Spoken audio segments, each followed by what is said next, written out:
Look, I gave respect to Arizona, and I told y'all they're not a walkover team. So the way we beat Arizona this year, while other teams who talking about us struggled against Arizona, we dismantled Arizona in every way. And I'm not here to throw dirt on Arizona. They're building their program. Shout out to their sophomore quarterback, who I told y'all last year when he was a starter, I thought this year he would improve. Looks like he got more work to do.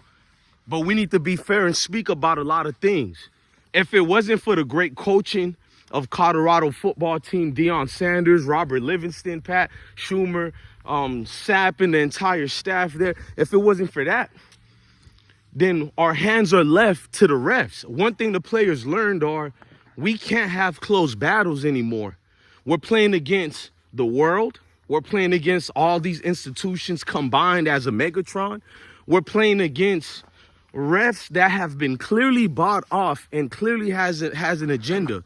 And you forget, if naturally we showed you proof on how people hate on Colorado based on, the dynamics of the genetic makeup, let's just be real. So is it fair to say there are refs out here who also feel the same vitriol of hate towards Deion Sanders, towards Colorado? Is it fair to say Marv, the referee from the NBA, was correct about some of these refs are either they're in on the take, or it's a personal situation for them, so they make a rampant beef between them and the players, or them and said-so coach, Deion Sanders. Now, if you watch the Arizona game, you can see the relentless amount of missing calls, pass interference that were wide open. I've seen haters of Deion Sanders also admit, wow, it's like they're purposely doing it at this point. I could have, I'm giving you 10 videos with no edits because every time I give you guys edits, these edits take long to get these receipts. I'm talking about real receipts, not receipts that every other YouTuber took from ESPN or whatever. Me actually looking for paid people, allegedly paid coaches, paid personnels who are coming towards you like a mob when you're walking down the street in your own neighborhood. We expose the exposers over here. You know what I mean? But on this video, let's just have a real open conversation. What point it is to only dictate your referees to stop the progress, or let me say it better than that, impede the progress of what Deion is building in Colorado? What's the point of it? Like, we know the point. We know the same old narrative stopping us and all that. No difference from Tulsa, Oklahoma, back in the days with Black Wall Street. But it's like, what is really going on? But I'll tell you. See, Deion Sanders is building something like no other. Have we had melanated coaches in the college ranks before? Yes, but never in this magnitude and fast-tracked the way you see it being fast-tracked for Deion Sanders. Man, it's being fast-tracked. Deion Sanders has built something that no one thought he would make it past year one. In fact, they didn't think he would have some of the domino effects he had in year one.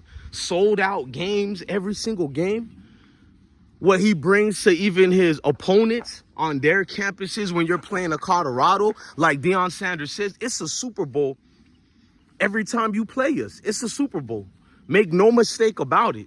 So fast forward, checking out on this subject of why are they trying to impede the progress of Colorado? Because he changes everything. You have a lot of melanated players who outweigh everybody else who play in the sports of football as far as the professional ranks. So when you hire a Deion Sanders, he has this booming effect. He doesn't have to go through the coaching tutelage that these certain coaches go through. Let's just be honest, Mayo coaches, I'm saying that respectfully. He doesn't have to go through 30 years of going through the coaching ranks and then, nah, man. I'm Deion Sanders. I got a Hall of Fame jacket for a reason. I know the game of football. Not only that, my peers and all my friends are professionals who can be part of my team and help me build these young men up. You can't compete against a Deion Sanders like that when you know every day that he has time to learn this game of football on this level of the Power 5. It's game over for everybody else. This is the fastest turnaround I've seen in a while, bro. Maybe 20-something years ago, we seen a turnaround like that. This turnaround is not really getting praised nor talked about the way it should. In fact, it just gets negative and hate. But that's cool. That's cool. We can accept the hate. I embraced it when being a Hurricane fan as well, you know, I love all my Florida teams, but seeing how Miami Hurricane went through what they went through in them 90s, y'all don't remember that, man. The whole world was against them. And it's worse with Colorado because the face of the leadership is not one that looked like Miami Hurricane's former coach. He looks like Coach Prime. Very braggadocious, can back it up. He's confident, but at the same time, he is humbled. He is a spiritual man. He is a son of God. And he knows how to praise his father ever since he's been in the professional limelight. But they don't echo those same sentiments. They don't talk about that and cover that. It's always about the flashiness. But he welcomes the flashiness. What's wrong with that? He's not belittling anybody. Anybody who feels some type of way because a man want to show his own bravado, that's your insecurity oozing out of you every time you open up your mouth on some Diddy-ish to hate on Deion Sanders. But to watch the referees butcher every play purposely. How the hell you seen the pass interference, you don't call it, you get together to call it on Colorado? As far as offensive pass interference, as far as the receiver was holding the defense, bro, they'll do anything at this point. I'm not saying that doesn't happen in college football, where the offensive players are the ones really holding.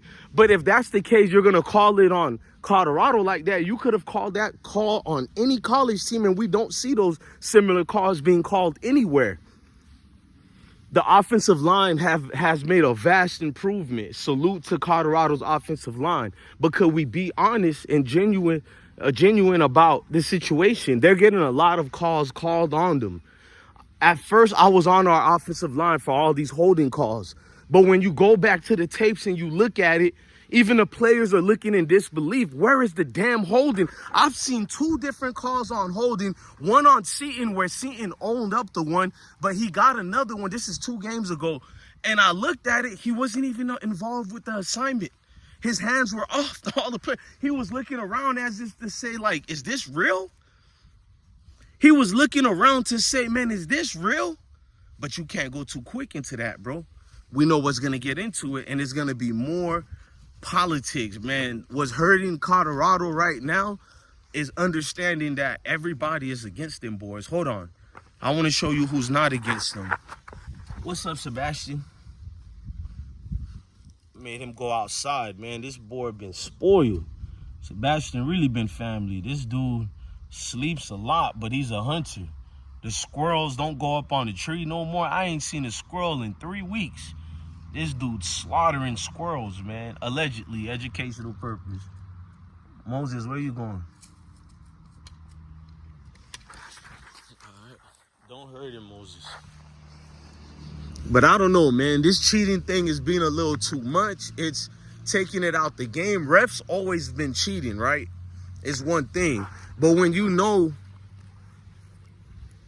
it's showing really the effects of they can't allow a melanated brother to win in an honest fashion. Like I'm telling you, wait for it. If you don't believe me, something is about to pop up. Knock on wood. Let me knock on wood right quick for Coach Prime, man. Something is gonna pop up where they're probably gonna bring about and say Deion did this, he did that. They're going to bring about some type of scandal to impede his progress even furthermore. Because even with the cheating, the talent is too much in Colorado. Even Shiloh, who was criticized, even by me, he bounced back from injury, proving my point. When a player is fully healthy, you can see all the full potential that resides in that player. And we've seen it, Shiloh, commanding general on the field, leading the charge like a quarterback on the defensive side of the things. You see a lot of players been down for Colorado. A lot of boys stepped up. And that's what put fear in their hearts. They thought it was a one-man team or a two-man team, just Shador and Travis. But clearly we have a legitimate college team, and it brings spooky times for all those good old boys club of coaching tree that it is, with all the Kirby Smarts of the world. We've seen all these guys get embarrassed, right? Top 25 teams looking horrible. We really should be 6-1. But when the refs take that away from you, what can you do? The only thing they can do right now is prove to the people we're a legitimate team, which we are. And we have been doing that. All the extra hoopla about what the naysayers said, at this point, it don't even really mean nothing no more. Nobody seen this coming. They said we're going to only win 2 to 3 games this year. We already stopped all that garbage. All you hear is garbage towards Colorado. But it is what it is, man. I need you to smash that like button, hit that notification bell. Thank you for rocking out with the I Smoke Hip Hop Live movement. I'm your guy, DJ Bless One, the best one. Love your family, love your kids, and stay blessed. Peace.